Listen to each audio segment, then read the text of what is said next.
देखिएगा, आज सीआरपीसी के जिस टॉपिक पर बात करेंगे वो टॉपिक है आपका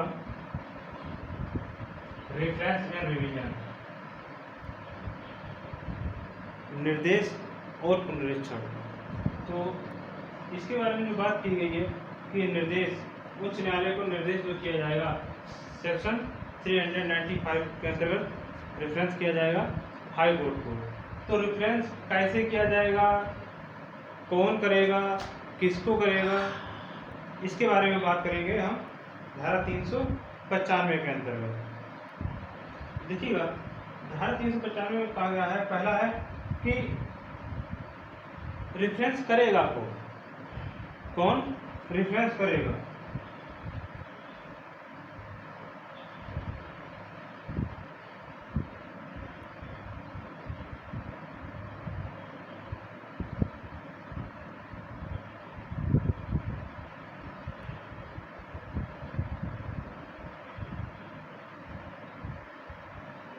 कौन निर्देश करेगा। तो इसके अंतर्गत कोई भी न्यायालय निर्देश कौन करेगा, कोई भी न्यायालय जिस न्यायालय में मामला चल रहा है, जिस न्यायालय में ट्रायल चल रहा है और ट्रायल चल रहा है उसी दौरान उस न्यायालय को ऐसा लगता है कि इस मामले में किसी अधिनियम, अध्यादेश, विनियम, किसी अधिनियम, किसी एक्ट या अध्यादेश या विनियम, इनकी विधिमान्यता अंतर्ग्रस्त है, इनको चैलेंज किया गया है, इनकी वैलिडिटी को चैलेंज किया गया है। किसकी? अधिनियम की वैलिडिटी को चैलेंज किया गया है, अध्यादेश की वैलिडिटी को चैलेंज किया गया है, या किसी विनियम, रेगुलेशन की वैलिडिटी को चैलेंज किया गया है, या फिर अधिनियम, अध्यादेश, विनियम के किसी प्रोविजन की वैलिडिटी को चैलेंज किया गया है। और उस न्यायालय को, जिस न्यायालय में क्या है कि विचार चल रहा है, उस न्यायालय को क्या लगता है कि अधिनियम, अध्यादेश या विनियम, इनकी विधिमान्यता जो है अंतर्ग्रस्त है। एक प्रश्न ये है कि क्या फला अधिनियम जो है वो वैलिड है, क्या कोई अध्यादेश वैलिड है, क्या कोई विनियम, कोई रेगुलेशन वैलिड है, या अधिनियम, अध्यादेश, विनियम का कोई प्रोविजन वैलिड है या नहीं है।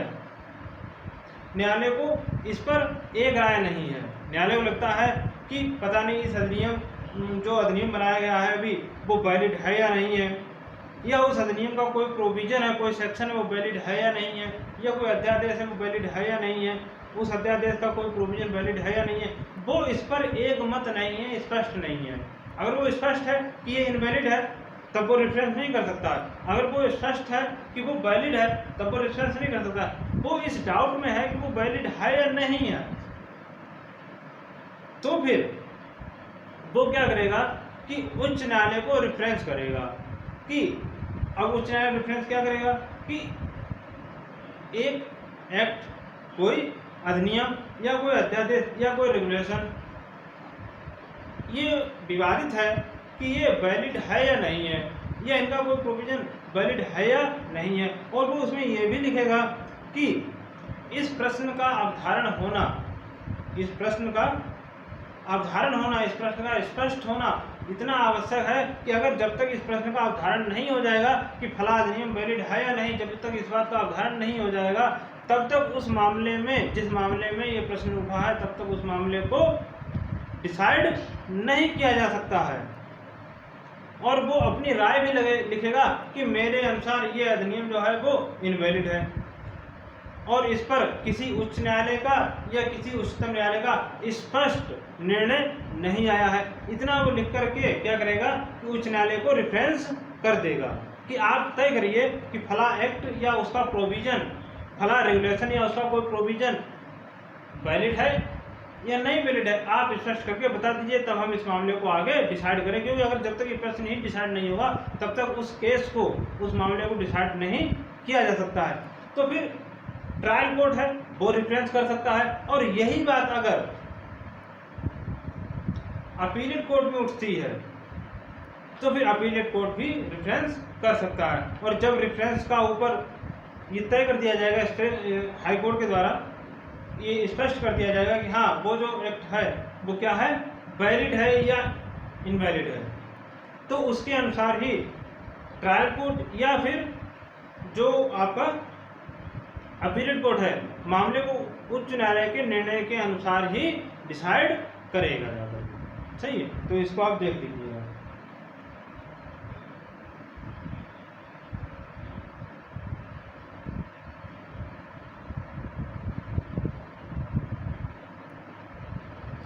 इसमें एक केस है उसको देख लीजिएगा। तो निर्देश कौन करेगा, निर्देश कौन करेगा, तो दो न्यायालय है आपका। पहला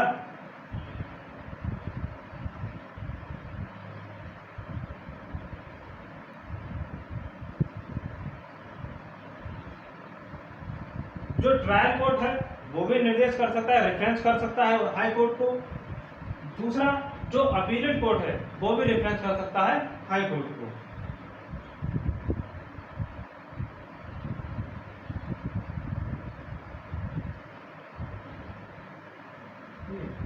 तो रेफरेंस कौन करेगा, रेफरेंस जो ट्रायल कोर्ट है वो भी करेगा और जो अपीलेट कोर्ट है वो भी रेफरेंस कर सकता है। इसकी बात में अब करेगा किसको, तो हाई कोर्ट को करेगा। ये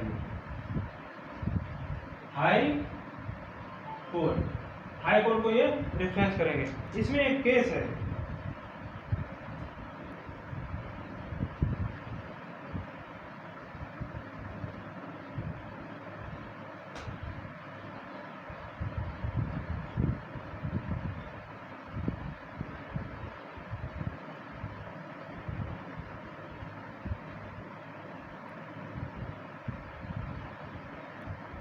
देखिएगा। इस केस में इलाहाबाद हाईकोर्ट ने यह कहा था कि उपविधियां जो हैं वो अधिनियम, अध्यादेश या विनियम के अंतर्गत नहीं आती हैं। इसलिए उपविधियों के संबंध में कोई डाउट है कि वो वैलिड है या नहीं है, उस मामले में आप रेफरेंस नहीं करेंगे। किसके मामले में करेंगे, कोई अधिनियम, अध्यादेश या विनियम या इनका कोई प्रोविजन जिसके बारे में डाउट है कि वो वैलिड है या नहीं है, तो उसी बारे में रेफरेंस होगा। और रेफरेंस होने बाद जब हाई कोर्ट डिसाइड कर देगा तो फिर आप उसके निर्णय के अनुसार ही मामले को निपटाएंगे। ऐसा कहा गया है 396 सेक्शन 396 हाई कोर्ट के निर्णय के अनुसार ही मामले को निपटाया जाना।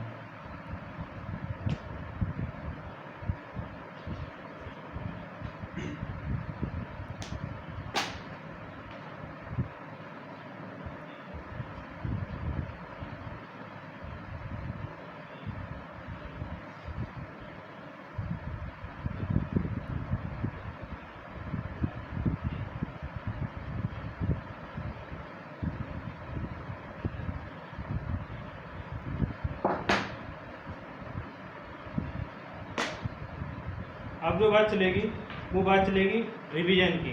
397 सेक्शन 397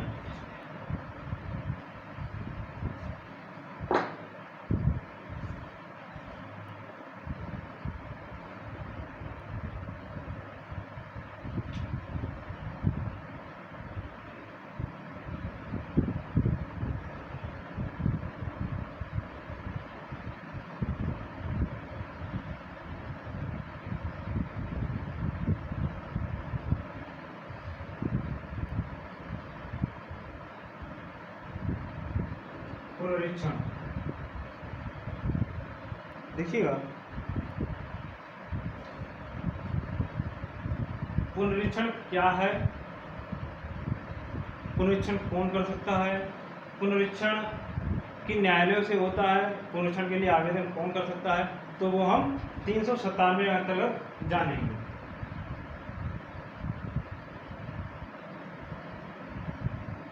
देखिएगा, पहले तो एक बात ध्यान रखिएगा, पुनरीक्षण की जो प्रोसीडिंग होती है, रिवीजन की जो प्रोसीडिंग होती है, ये एक स्वतंत्र प्रोसीडिंग होती है, ना कि एक अग्रिम प्रोसीडिंग। ये आगे की कार्रवाई नहीं थी। कोई मामला ट्रायल किया जा रहा है तो उस मामले की अग्रिम कार्रवाई जो होती है वो अपील होती है। कोई मामला ट्रायल किया जा रहा है, उसकी अग्रिम कार्रवाई रिवीजन नहीं होती है। रिवीजन अपने आप में एक स्वतंत्र कार्रवाई है और अपील जो होती है वो अपने आप में स्वतंत्र कार्रवाई नहीं होती है। तो रिवीजन अपने आप में एक स्वतंत्र कार्रवाई है और जो अग्रिम कार्रवाई है वो क्या होती है, अपील होती है किसी मामले की। तो कौन कर सकता है रिवीजन?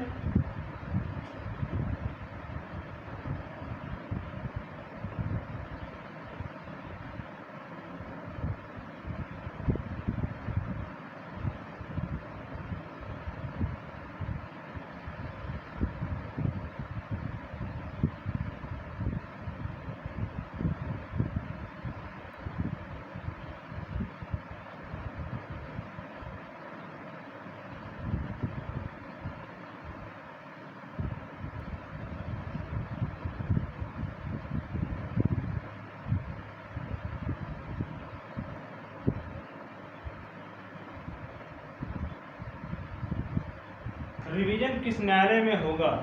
रिवीजन किस न्यायालय में होगा? तो रिवीजन को सुनने के लिए, रिवीजन की हियरिंग करने के लिए दो न्यायालय प्राधिकृत हैं। वो कौन कौन से न्यायालय हैं? पहला है आपका सेशन कोर्ट और दूसरा है आपका हाई कोर्ट।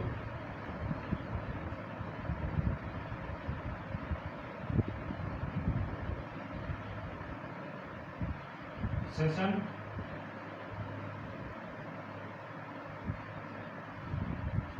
दूसरा है आपका हाई कोर्ट।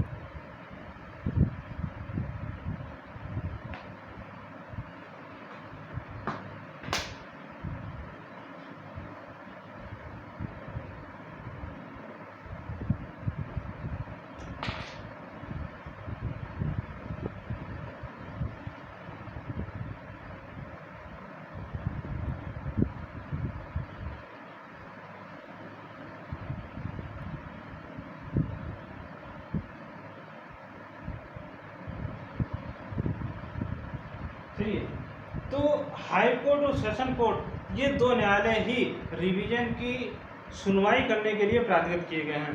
अब किन न्यायालयों से रिवीजन किया जाएगा? किन न्यायालयों से पक्षकार रिवीजन की कार्रवाई को हाई कोर्ट और सेशन कोर्ट में ले जा सकते हैं?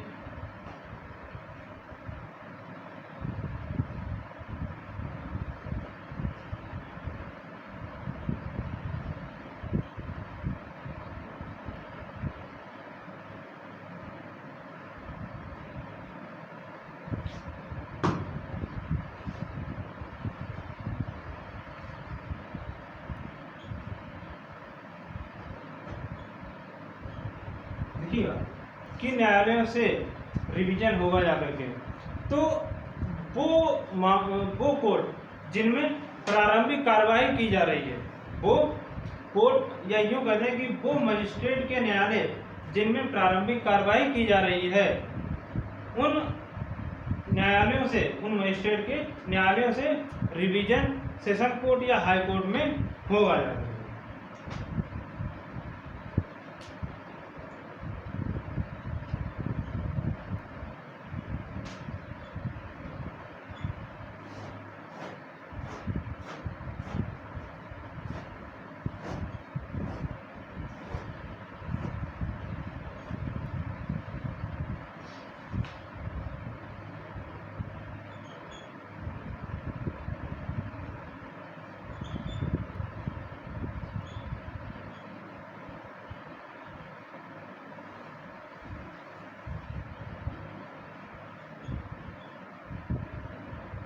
देखिएगा, जो मजिस्ट्रेट के न्यायालय होते हैं,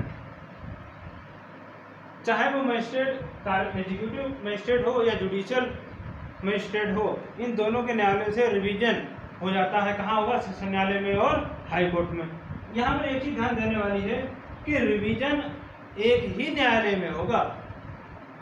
चाहे आप डायरेक्ट हाई कोर्ट में रिवीजन कर दीजिए जाकर के, मजिस्ट्रेट के न्यायालय से रिवीजन करना है तो चाहे तो आप डायरेक्ट हाई कोर्ट के न्यायालय में कर दीजिए जाकर के, या फिर चाहे तो आप सेशन न्यायालय में डायरेक्ट कर दीजिए। ऐसा नहीं कर सकते हैं कि आप पहले सेशन न्यायालय में रिवीजन किया और वहाँ उसमें कार्रवाई में आप कोई निर्णय हुआ, उस निर्णय के खिलाफ आप हाई कोर्ट में चले गए जाकर के, या फिर सेशन न्यायालय में रिवीजन किया, बाद में जाकर के तुमने हाई कोर्ट में कर दिया जाकर, या फिर हाई कोर्ट में रिवीजन किया, बाद में तुमने सेशन न्यायालय में भी रिवीजन कर दिया, तो एक ही पक्षकार दो न्यायालयों में रिवीजन फाइल नहीं कर सकता है।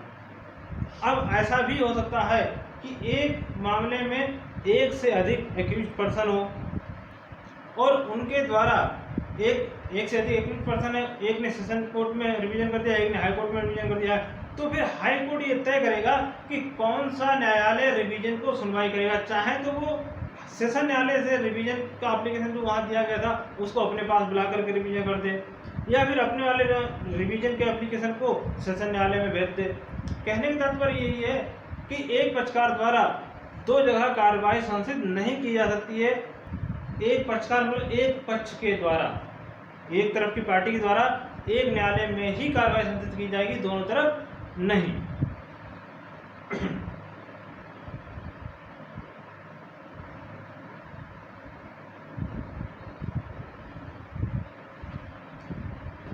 तो देखिएगा,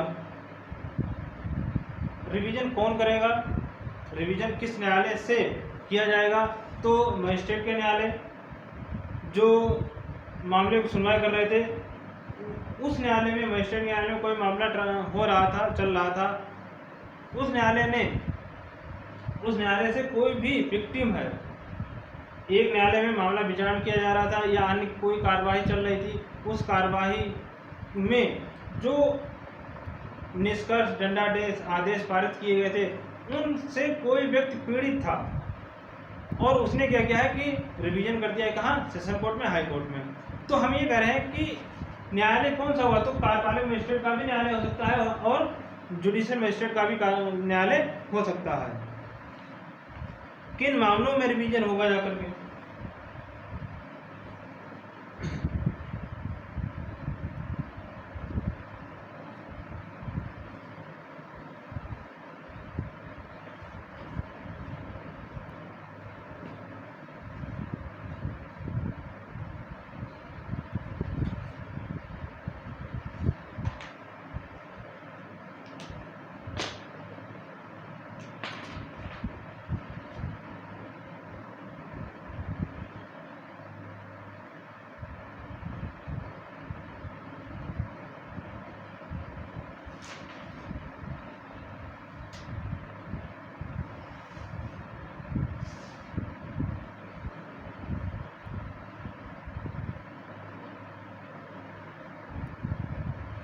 किन मामलों का रिवीजन किया जाएगा।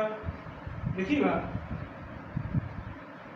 किसी भी कार्यवाही में पारित किए गए निष्कर्ष दंडादेश आदेश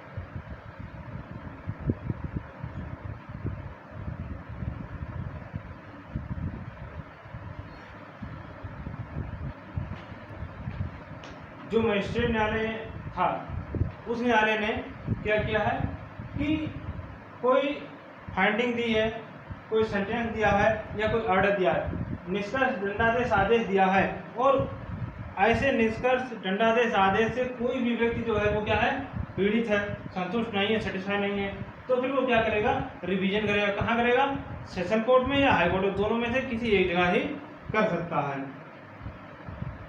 तो किन मामलों का पुनरीक्षण किया जाएगा, निष्कर्ष दंडादेश आदेश। अब बात आती है कि किन मामलों का रिवीजन नहीं किया जाएगा।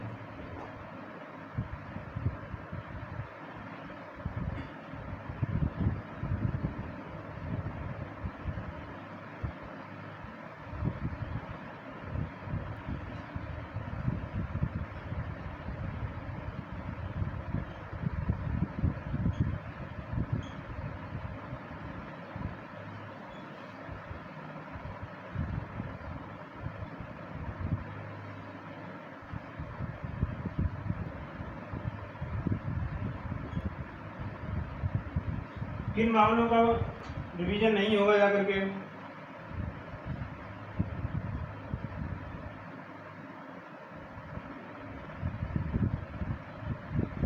तो इन्होंने कहा है कि अपील, जांच, विचारण या अन्य कार्यवाही में पारित अंतर्वर्ती आदेश की बाबत नहीं होगा।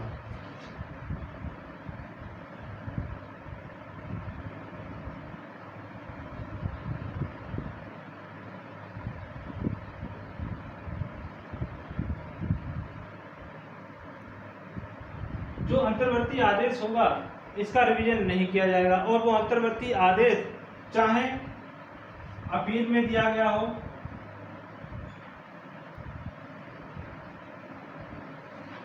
जांच में दिया गया हो, विचारण में दिया गया हो या अन्य कार्रवाई में दिया गया हो।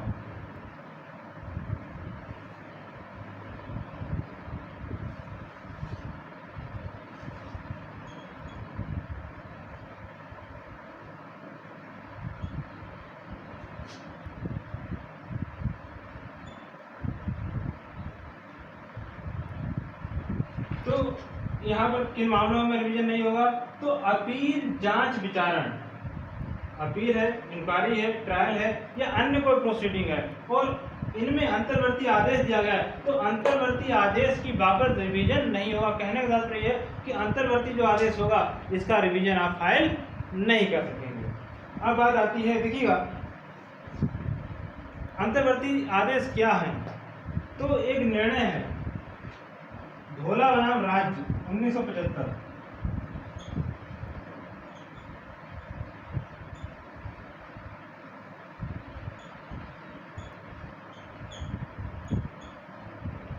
धोला बनाम राज्य 1975 का केस है।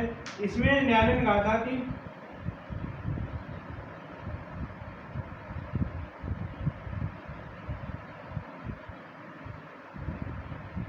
इसमें कहा गया था कि अंतर्वर्ती आदेश क्या है, इसकी कोई डिफिनीशन नहीं दी गई निश्चित रूप से, परंतु जब कोई कार्यवाही चालू होती है तो उस कार्यवाही के शुरू से अंत तक जो बीच में आदेश दिए जाते हैं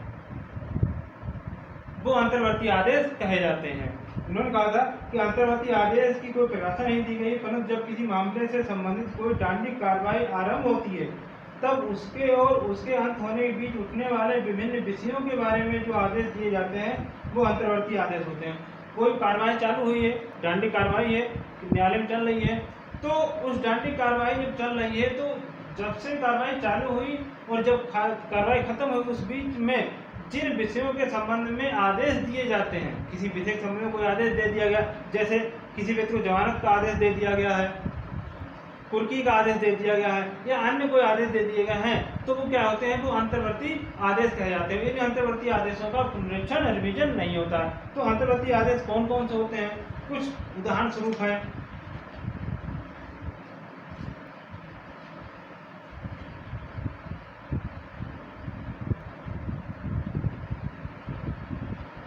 देखिएगा, धारा 146(1) के अधीन कुर्की का आदेश, सीआरपीसी की धारा 146(1), सीआरपीसी धारा 146(1) के अधीन जब कुर्की का आदेश दिया जाता है तो वो अंतर्वर्ती आदेश है, इसका रिवीजन फाइल नहीं होगा।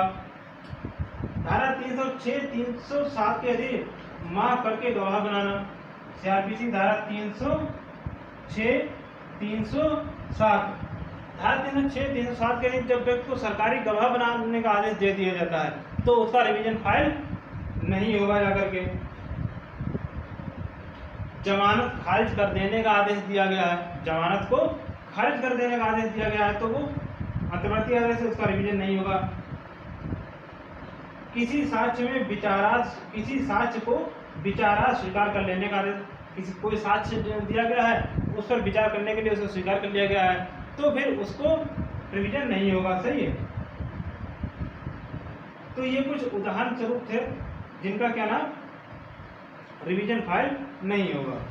और कौन से आदेश हैं जिनको अंतर्वर्ती आदेश नहीं माना जाएगा उनका रिवीजन फाइल हो जाएगा। कुछ ऐसे भी आदेश हैं जो अंतर्वर्ती आदेश नहीं माने जाएंगे वो उनका रिवीजन हो जाएगा। तो उसके कुछ उदाहरण हैं कि जैसे कि 107, 111 के अधीन आदेश, जो कार्यपालक मजिस्ट्रेट जो है 107 और 111 के अधीन आदेश देता है उसका रिवीजन फाइल हो जाएगा, चाहे आप सेशन में चले जाएं चाहे आप हाई कोर्ट में चले जाएं। 204 के अधीन आदेश का जारी कर देना, धारा 204 के अधीन आदेश का जारी कर देना, 203 के अधीन आदेश का को खारिज कर देना, तो इनके खिलाफ रिवीजन फाइल हो जाएगा जाकर के।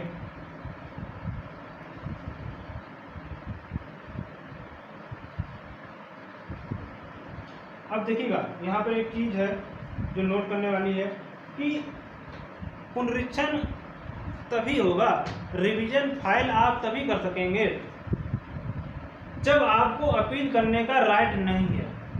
जिन मामलों में या जिन सर्कमस्टांसेस में आपको अपील में जाने का राइट नहीं होगा वहीं पर आप रिवीजन फाइल कर पाएंगे। और रिवीजन फाइल कौन करेगा? तो रिवीजन फाइल जो करेंगे वो संबंधित पक्षकार करेगा या फिर न्यायालय भी स्वयं संज्ञान से किसी फाइल को निचले न्यायालय से रिवीजन के लिए मंगवा सकता है। यहाँ पे एक चीज ध्यान रखने वाली है, रिवीजन स्वीकार करने के लिए ये आवश्यक नहीं है कि मामला उसके जुरिडिक्शन के अंतर्गत आता हो, मामला उसकी क्षेत्रीय अधिकारिता में आता हो। रिवीजन स्वीकार करने के लिए ये आवश्यक है कि जिस न्यायालय से उसके पास रिवीजन आ रहा है वो सेशन न्यायालय या हाई कोर्ट का अधीनस्थ न्यायालय होना चाहिए। ये आवश्यक क्या है? आवश्यक ये है कि जो रिवीजन सेशन न्यायालय स्वीकार कर रहा है या हाई कोर्ट स्वीकार कर रहा है वो उसके अधीनस्थ न्यायालय से उसके पास आना चाहिए, न कि वो उसकी क्षेत्रीय अधिकारिता में आता है या नहीं आता। ये महत्व का प्रश्न नहीं है, बस महत्व का प्रश्न ये है कि वो उसके अधीनस्थ न्यायालय के पास से उसका रिवीजन आ रहा है कि नहीं आ रहा है। तो एक बात और भी हमें बताई थी कि रिवीजन उन्हीं मामले में होता है जिन मामलों में अपील नहीं हो सकती है, परंतु धारा 401 उपधारा 5 401 सबसेक्शन 5 ये कहती है कि जहां किसी पीड़ित व्यक्ति को ऐसा लगता है, इस भूल में कोई पीड़ित व्यक्ति इस भूल में है कि उसको अपील करने का अधिकार है ही नहीं किसी मामले में और वो रिवीजन में चला गया, परंतु जिस न्यायालय में रिवीजन फाइल किया गया सेशन कोर्ट या हाई कोर्ट उसको लगा कि ये भूल बस आया है, इस भूल में आया है कि इसको अपील करने का राइट है ही नहीं, तो फिर वो क्या करेगा? रिवीजन के एप्लीकेशन को वो अपील का एप्लीकेशन मान सकता है। एप्लीकेशन दिया गया था वो रिवीजन के लिए दिया गया था, हाई कोर्ट में या सुप्रीम कोर्ट में जो एप्लीकेशन दिया गया था वो रिवीजन का दिया गया था, परंतु न्यायालय को ऐसा लगा कि ये तो इस भूल में है कि अपील होती ही नहीं है, जबकि उस मामले की अपील हो सकती है, तो वो उसके रिवीजन के एप्लीकेशन को ही अपील का एप्लीकेशन मान सकता है। ऐसी बात कही गई है 401 सबसेक्शन 5।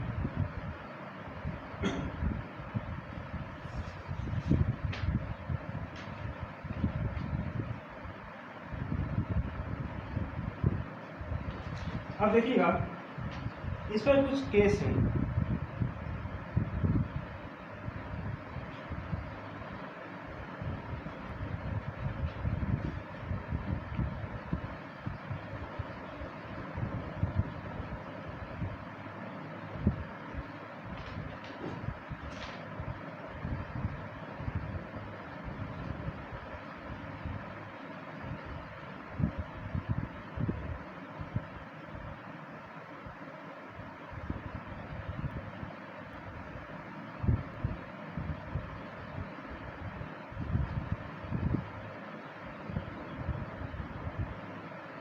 गोपाल नाम केरल राज्य,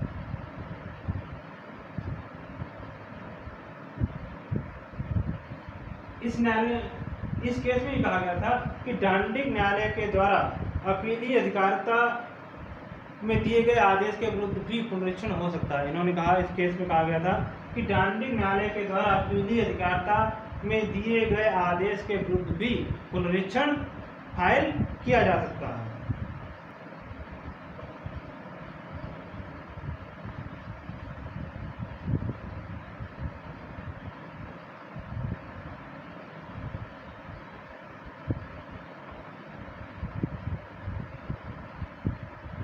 अब देखिएगा पुनरीक्षण की कार्रवाई जो है वो कैसे चालू की जाएगी? पुनरीक्षण सेशन न्यायालय करेगा, पुनरीक्षण जो है वो सेशन न्यायालय करेगा और हाईकोर्ट करेगा, परंतु पुनरीक्षण को कैसे करेगा?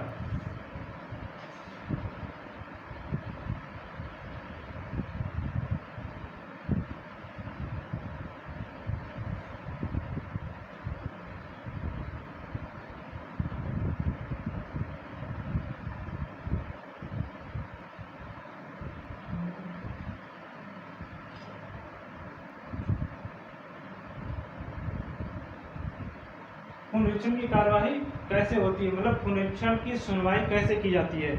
तो दो तरीके बताए गए हैं। पहला है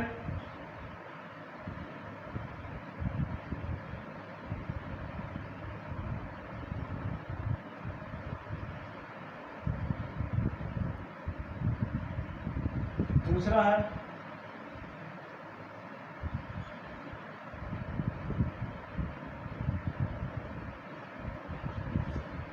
न्यायालय स्वयं भी पुनरीक्षण की कार्रवाई कर सकता है। न्यायालय को लगता है कि किसी मामले को निचले न्यायालय से मंगा करके उसका पुनरीक्षण करना चाहिए, तो वो स्वयं भी कर सकता है। या फिर पक्षकार के द्वारा आवेदन किए जाने पर, पक्षकार द्वारा आवेदन, पीड़ित व्यक्ति के द्वारा अगर आवेदन किया जाता है हाई कोर्ट या सेशन न्यायालय में, तो भी वो पुनरीक्षण की कार्रवाई चालू कर सकता है।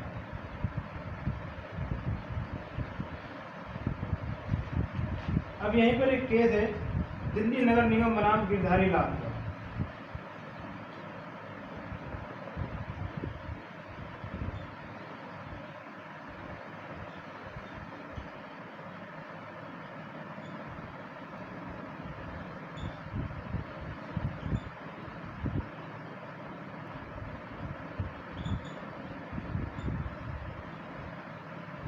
ये केस जो है आपका 1981 का केस है।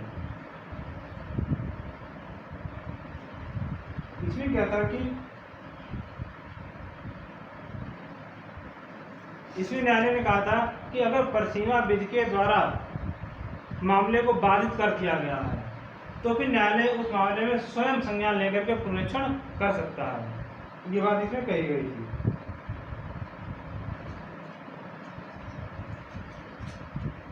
अब बात आती है कि पुनरीक्षण जो होगा वो किन मामलों में होगा, जो हमने पहले बात बताई थी कि किन मामलों में होगा और किन ग्राउंड पे होगा, किन मामलों में और किन ग्राउंड पे होगा।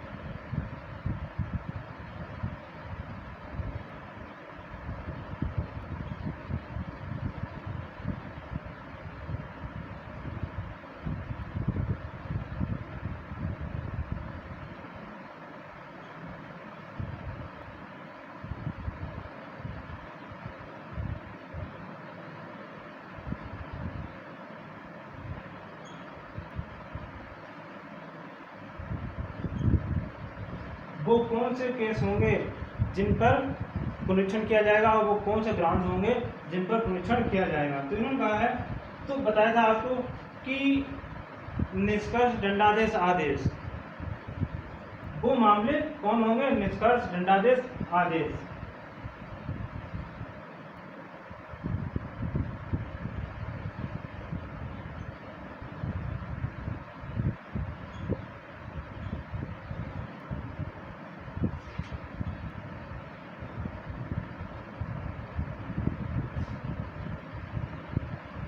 किसी मामले में पारित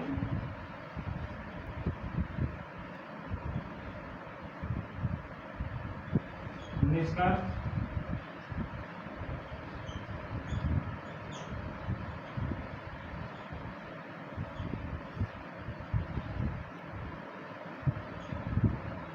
किसी मामले में पारित किए गए फाइंडिंग, सेंटेंस और ऑर्डर, निष्कर्ष दंडादेश आदेश इनके खिलाफ होगा, परंतु किन आधारों पे होगा जाकर के? तो वो आधार दे रहे हैं आपके, क्या नाम? शुद्धता, वैधता, औचित्यता और जो अवर न्यायालय हैं उनकी कार्यवाहियों की अनियमितता। किन आधार पर होगा, किस आधार पर होगा यहाँ करके,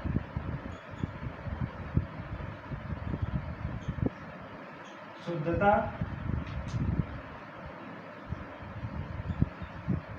वैधता,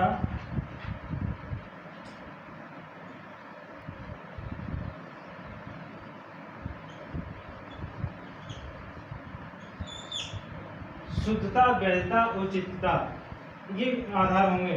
करेक्टनेस, लीगलिटी और प्रॉपर्टी, करेक्टनेस, लीगलिटी और प्रॉपर्टी, इनके आधार पर क्या किया जाएगा, निष्कर्ष, दंडादेश, आदेश को रिवीजन किया जाएगा, चैलेंज किया जाएगा।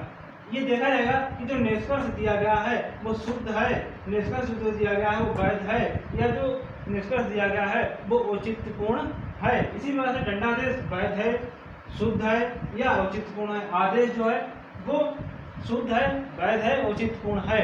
इन तीन आधारों पर इन तीन मामलों को चेक किया जाएगा रिवीजन में। तो बात ये आती है कि और एक और है निचले न्यायालयों की कार्रवाइयों की अनियमितता।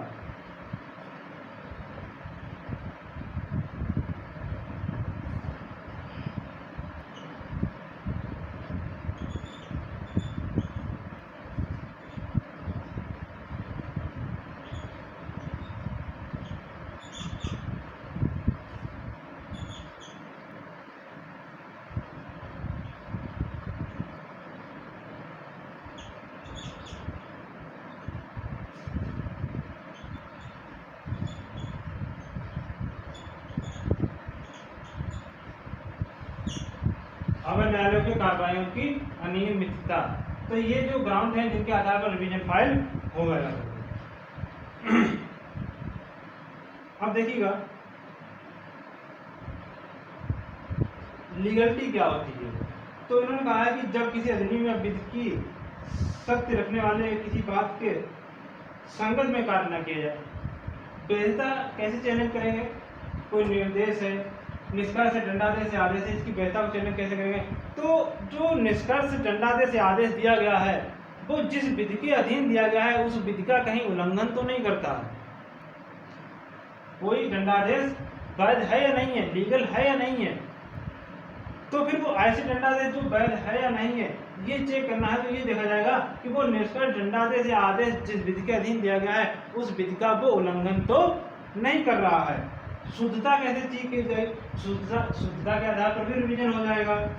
शुद्धता कैसे चेक करेंगे कि जो निष्कर्ष दिया गया है, जो दंडादेश दिया गया, जो आदेश दिया गया है, जो फाइंडिंग या सेंटेंस या आदेश दिया गया है वो गुण दोष पर दिया गया है कि नहीं दिया गया है, वो मेरिट पर डिसाइड किया गया है कि नहीं किया गया है, इस आधार पर उसकी करेक्टनेस, शुद्धता को चेक किया जाएगा। फिर है कि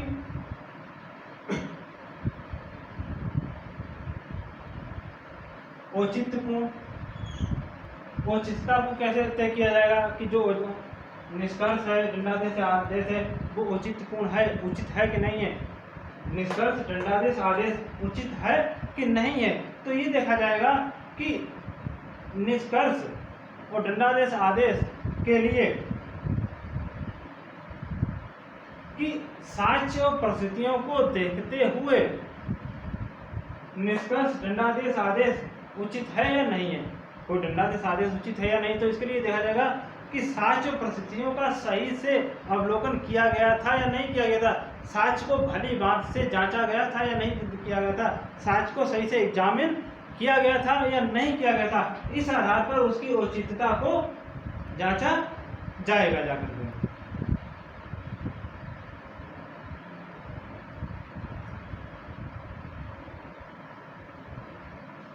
देखिएगा साक्ष्य को उचित रूप से नहीं लिया गया है, औचित्यता को, साक्ष्य को उचित परिस्थितियों में नहीं लिया गया है। तो इसके लिए उन्होंने कुछ आधार बताए हैं कि कैसे करेंगे आप। तो इन्होंने कहा कि जहां तथ्यों पर निष्कर्ष किसी साक्ष्य पर आधारित नहीं है, पहला ये कि तथ्यों पर निष्कर्ष किसी साक्ष्य पर आधारित नहीं है, जो तथ्यों पर निष्कर्ष दिया गया है वो अगर साक्ष्य पे आधारित नहीं है तो फिर वो उचित नहीं है। जो तथ्यों पर निष्कर्ष दिया गया है, जिन तथ्यों पर, जिन फैक्ट पर फाइंडिंग दी गई है, उसमें साक्ष्य का परीक्षण सही से नहीं किया गया था, तो फिर वो औचित्यपूर्ण नहीं होगा। दूसरा कि पक्षकारों के द्वारा जो सारवान साक्ष्य, महत्वपूर्ण साक्ष्य दिया गया था, उस पर सही से विचार नहीं किया गया है, तो फिर वो औचित्यपूर्ण नहीं होगा जाकर के। या फिर जो फाइंडिंग दी गई है वो स्पष्टतः गलत है, तो फिर वो औचित्यपूर्ण नहीं होगा। अब बात आती है कि रिवीजन कोर्ट की शक्तियां क्या होंगी।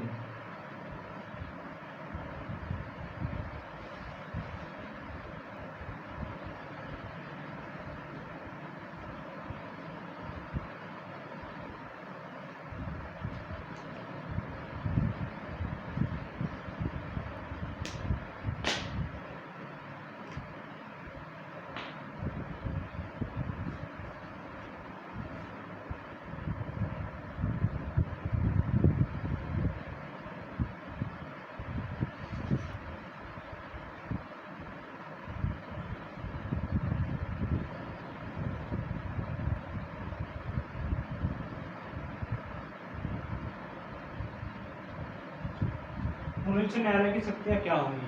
तो पुनरीक्षण न्यायालय आपके दो हैं, सेशन कोर्ट है, हाई कोर्ट है। तो सेशन कोर्ट की जो शक्तियां दी गई हैं वो 399 में दी गई हैं। 399 में सेशन कोर्ट की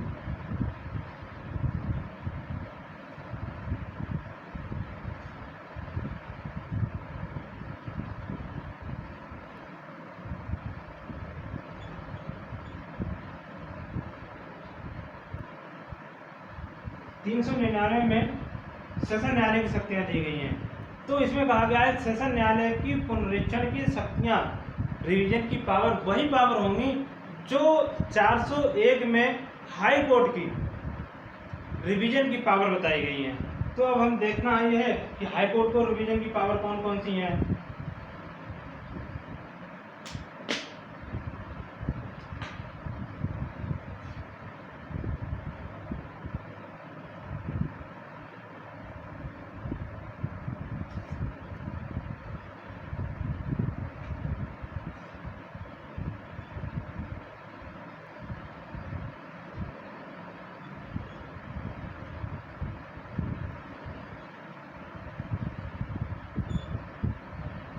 उच्च न्यायालय की पुनरीक्षण की पावर,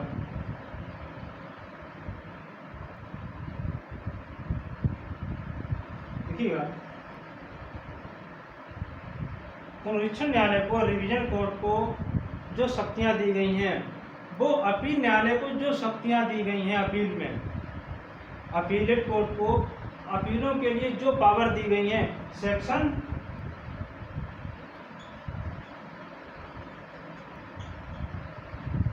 386, 389, 390 और 391 जो अपीलेट कोर्ट को पावर दी गई हैं 386 के अंतर्गत 386, 389, 390, 391 इनके अंतर्गत जो अपीलेट कोर्ट को पावर दी गई हैं वही पावर रिवीजन कोर्ट को भी दी गई हैं। परंतु इन पर एक निर्बंधन लगा दिया गया है कि रिवीजन कोर्ट दोष मुक्त के आदेश में दोष सिद्ध का आदेश नहीं दे सकता है। दोष मुक्त का आदेश निचले न्यायालय ने, प्रारंभिक अधिकारिता वाले न्यायालय ने अगर किसी मामले में दोष मुक्त का आदेश दिया है तो फिर वो क्या कर सकता है कि उसमें दोष सिद्ध नहीं कर सकता है, परंतु वो ये जरूर कर सकता है कि दोष मुक्त के आदेश जो दिया गया था उसके खिलाफ उसके यहाँ पर रिवीजन फाइल किया गया है, तो फिर वो उसमें पुनः विचारण का आदेश कर सकता है, पुनः विचारण का आदेश कर सकता है, परंतु वो दोष मुक्त के आदेश को पलट करके दोष सिद्ध नहीं कर सकता। ये तो कह सकता है कि विचारण न्यायालय, अगर विचारण न्यायालय से रिवीजन फाइल किया गया था तो विचारण न्यायालय दोबारा उसका विचारण करे, या फिर अपीलेट कोर्ट से उसके पास रिवीजन फाइल किया गया था, तो फिर अपीलेट कोर्ट पुनः अपील की सुनवाई करे, या फिर डायरेक्ट वो कह देगा कि इसका पुनः विचार न्यायालय भेज करके विचारण किया जाए। परंतु ऐसा नहीं कर सकता है कि मामला दोष मुक्त का था और वो उसके बाद रिवीजन में आया, उसने दोष सिद्ध कर दिया है। परंतु वो ये कर सकता है कि अगर दोष सिद्ध से रिवीजन किया गया है तो फिर दोष सिद्ध में दंड की मात्रा को बढ़ा सकता है, घटा सकता है, सही, तो ये वो कर सकता है।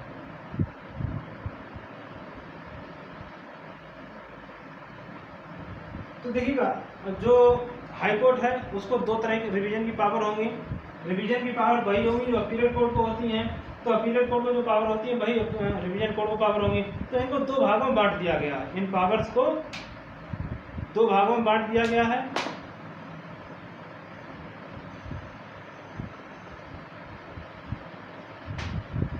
पहला है अंतरिम आदेश,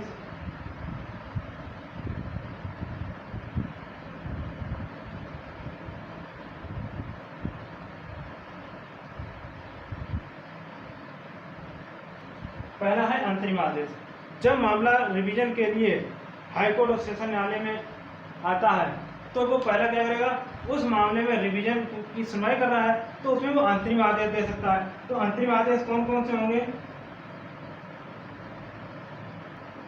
कि जिस आदेश की बाबत पुनरीक्षण किया जा रहा है, अगर दोष सिद्ध के खिलाफ पुनरीक्षण किया गया था तो फिर वो उसमें दंडादेश को निलंबन का आदेश दे सकता है। दोष सिद्ध के खिलाफ पुनरीक्षण किया गया था तो पुनरीक्षण न्यायालय अंतरिम आदेश जारी करेगा। अंतरिम आदेश में पहला आदेश कौन सा होगा कि दंडादेश को निलंबित कर दिया जाए, सस्पेंड कर दिया जाए। और अगर दूसरा कि जेल में अभियुक्त अगर है तो उसको जमानत पर छोड़ दिया जाए। तीसरा कि अगर अभियुक्त पहले से ही जमानत पर है और दोष मुक्त के खिलाफ रिवीजन फाइल किया गया है तो फिर जो रिवीजन कोर्ट है वो क्या करेगा कि अगर अभियुक्त जो है वो जमानत पर था तो उसको अरेस्ट करने के लिए वारंट जारी करेगा और कहेगा कि या तो मेरे समक्ष इसको उपस्थित किया जाए या अधीनस्थ किसी न्यायालय के समक्ष इसको उपस्थित किया जाए। फिर है अतिरिक्त साक्ष्य लेने का आदेश दे सकता है। रिवीजन कोर्ट कहेगा कि अतिरिक्त साक्ष्य या तो स्वयं हम लेंगे या फिर वो सीजेएम को या जुडिशियल मजिस्ट्रेट को वो निर्देश कर सकता है कि आप साक्ष्य लेकर के मुझे बताएं। अगला कि वो सह अपराधी को माफ भी कर सकता है। तो ये सब करेगा अंतरिम आदेश के तहत। अंतरिम आदेश के तहत वो ये सब कार्य करेगा। फिर बाद में आता है अंतिम आदेश।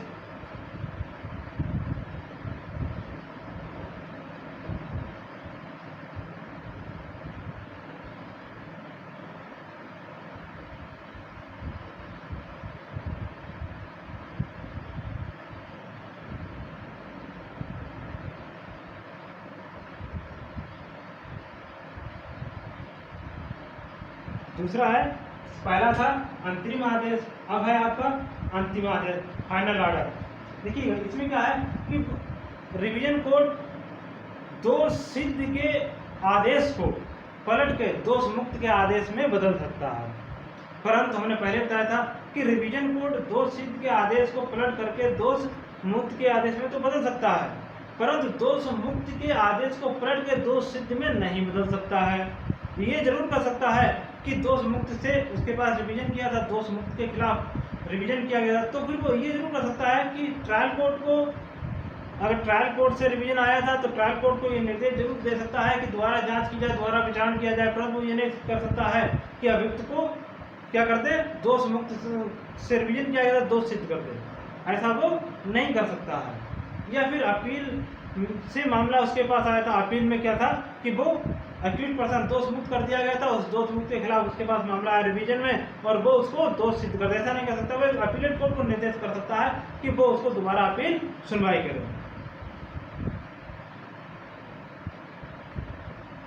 दूसरा है कि अगर दोष सिद्ध के खिलाफ रिवीजन फाइल किया गया था तो फिर उस दोष सिद्ध के खिलाफ जो रिवीजन फाइल किया गया था उसमें दंडादेश को कम कर सकता है, बढ़ा सकता है।